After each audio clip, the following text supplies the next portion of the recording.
সরকার বিরোধী বিক্ষোভে উত্তাল পেরু। সরকার বিরোধী বিক্ষোভে উত্তাল হয়ে উঠেছে লাতিন আমেরিকার দেশ পেরু। দেশটির রাজধানী লিমায় জেনজি তরুণদের বিক্ষোভে সহিংসতায় কমপক্ষে 18 জন আহত হয়েছেন। এদের মধ্যে পুলিশ সদস্য ও সাংবাদিকও রয়েছেন।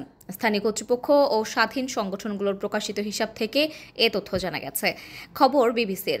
এএফপির এক প্রতিবেদনে জানানো হয়েছে, এর আগে রবিবার শত শত বিক্ষোভকারী রাজধানীতে পুলিশের সঙ্গে সংঘর্ষে জড়িয়ে পড়ে। তারা পাথর ছুড়লে পুলিশ ও টিয়ার গ্যাস নিক্ষেপ করে বিক্ষোভকারীদের ছত্রভঙ্গ করে। জেনজি তরুণদের ডাকায় বিক্ষোভে প্রেসিডেন্ট দিনা বলুয়ার্তের প্রশাসনের বিরুদ্ধে ক্ষুব্ধ অন্যান্য গোষ্ঠীও যোগ দেয়।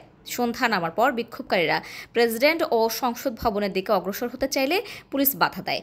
রবিবার পুলিশের পক্ষ থেকে প্রথমে তাদের 3 জন সদস্য আহত হওয়ার কথা জানানো হলেও পরে সেই সংখ্যা বেড়ে 12 জনে দাঁড়ায়।